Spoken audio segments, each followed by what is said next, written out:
গৌৰৱ গগৈ প্ৰদেশ কংগ্ৰেছৰ সভাপতি হোৱাৰ পিছত নিজৰ যুঁজত নামি গ'ল অৰ্থাৎ প্ৰদেশ কংগ্ৰেছক 2026 চনত জয়যুক্ত কৰাৰ বাবে যি কৰিব লাগে সকলোখিনি কৰিবলৈ গৌৰৱ গগৈয়ে আৰম্ভ কৰি দিলে এইবাৰ গৌৰৱ গগৈ গৈ হুমাল গৈ মুখ্যমন্ত্ৰী হিমন্ত বিশ্ব শৰ্মাৰ সমষ্টিত অৰ্থাৎ হাজু হুৱালকুছি এইবোৰ ঠাইলৈ গ'ল নিজৰ প্ৰচাৰ চলাবলৈ বা নিজৰ যেহেতু প্ৰদেশ কংগ্ৰেছৰ ইমান এটা ডাঙৰ দায়িত্ব সেইবাবে সঞ্জীৱনী বিচাৰি ৰাইজৰ মৰম বিচাৰি সমষ্টি যেতিয়া ঘূৰিছে তেন্তে গৈ পালেগৈ মুখ্যমন্ত্ৰী হিমন্ত বিশ্ব শৰ্মাৰ সমষ্টিত গ'ল আৰু সমষ্টি যোৱাৰ পিছতে হৈ গ'ল অসমৰ ৰাজনীতিত হাহাকাৰ কংগ্ৰেছৰ যোৱা দেখি বিজেপিৰ যিসকল প্ৰাৰ্থী তেওঁলোকে আহি গ'ল হাফ পেণ্ট চেণ্ডেল পিন্ধিয়ে ৰাজপথলৈ ওলাই আহিল যে কিয় আহিব গৌৰৱ গগৈ এই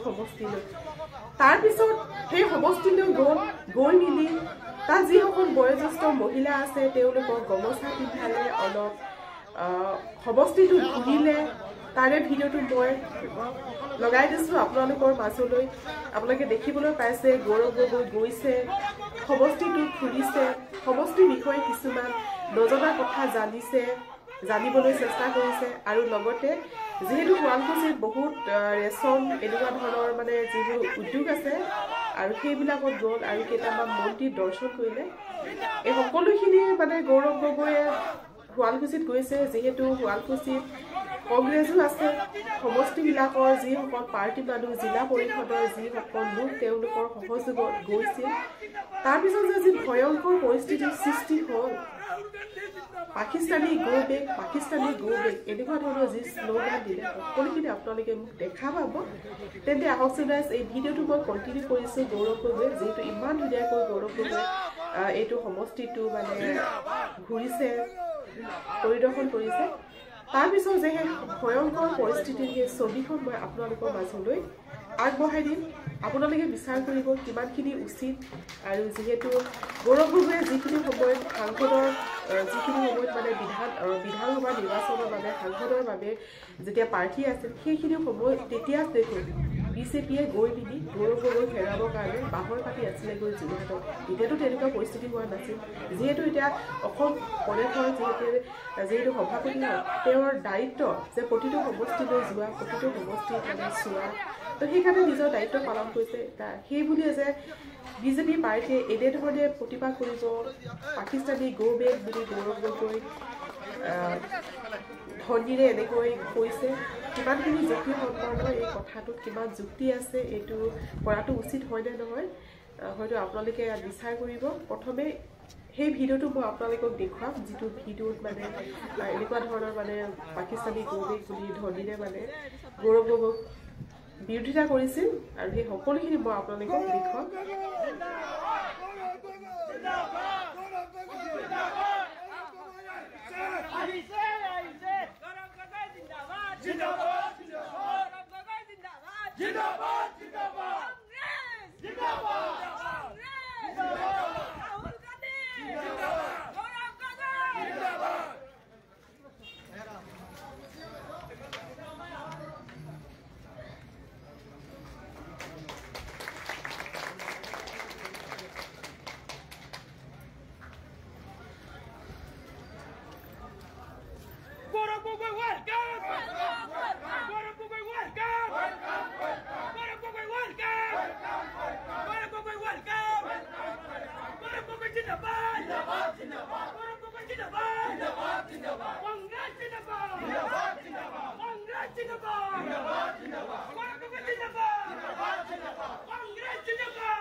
আমাৰ হেমন্ত বিশ্ব শৰ্মা ডাঙৰীয়া দেৱক তেখেতে অপৰাধমূলক কৰিছে। আমাৰ হিন্দু সমাজৰ মানুহে গো মাংসৰ মুণ্ডটো কাটি গা ছিঙি আমি ঘৰত ৰাখিম নেকি?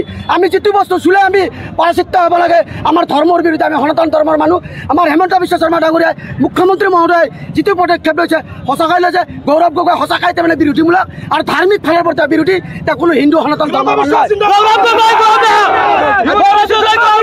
আমাৰ শিঙিমাৰীত বেলেগ ঠাইৰ অন্য ঠাইৰ মানুহ আনি পেলাই গামোচা দিয়া থিয় কৰাইছিল আৰু যাৰ কাৰণে আমি পইচা দিছোঁ।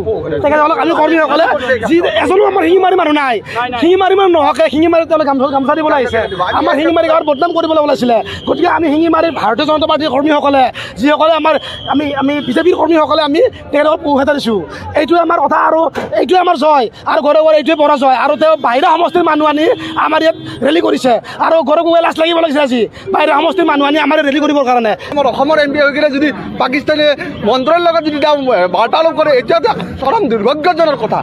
সেই বিৰুদ্ধে আমি শিঙিমাৰী আঞ্চলিকত আমাৰ যুৱ মৰ্চা হওক আমাৰ বিজেপি সদস্যসকলে আমি গৌৰৱ গগৈৰ আজি আহত আমি প্ৰতিবাদ বিৰোধী কৰিছোঁ। এই ক্ষেত্ৰত আপোনালোকে গম পাইছে এয়া যে সমগ্ৰ অসমত ধুমুহা। গৌৰৱ গগৈ যিটোকে নৱনিযুক্ত এগৰাকী সভাপতি হিচাপে নৱপ্ৰজন্মৰ যিটো আমাৰ উল্লাস আপোনালোকে দেখা পাইছা, এয়া সমগ্ৰ অসমতে বিয়পি গৈছে। ৰাইজৰ মৰম আৰু আশীৰ্বাদ কেতিয়াও কোনেও হিংসাত্মক কৰি কাঢ়ি নিব নোৱাৰে। এয়া এক প্ৰবল সোঁতৰ নৈ বুলি ক'ব লাগিব। সমগ্ৰ অসমতে এই সোঁতৰ নৈ বৈ গৈছে। এয়া আমাৰ শুভ কামনা, কোনোবাই হিংসা শুভ লক্ষণ, এয়া আমাৰ শুভ লক্ষণ। গৌৰৱ গগৈৰ সন্মুখত এনেকুৱা এটা অশুভ আচৰণ প্ৰদৰ্শন কৰিছে, তাক আমি কংগ্ৰেছ দলৰ শুৱালকুছি ব্লকৰ তৰফৰ পৰা অতি গৰিহণা দিছোঁ আৰু ধিক্কাৰ দিছোঁ। অনাগত দিনত যদি চৰকাৰ পৰিৱৰ্তন হয়, এইসকল নেতাই আহি এইসকল কৰ্মীয়ে আহি আকৌ কংগ্ৰেছৰ বেনাৰ ফ্লেগ লগাব লাগিব, পৰ্যায় এটা আহিব।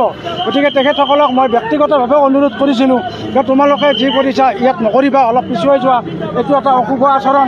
আমি এজন ব্যক্তিক মাতিছোঁ যিজন অসমৰ সভাপতি, সন্মানীয় সভাপতি, তেখেতৰ সন্মুখত যদি এনেকৈ বিৰোধ প্ৰদৰ্শন কৰা যায় তেতিয়া আমাৰ এটা সমষ্টিবাসীৰ কাৰণে আমি লজ্জান্বিত, অসমৰ মুখ্যমন্ত্ৰীৰ সমষ্টি হিচাপেও আপোনালোকে লজ্জান্বিত হ'ব।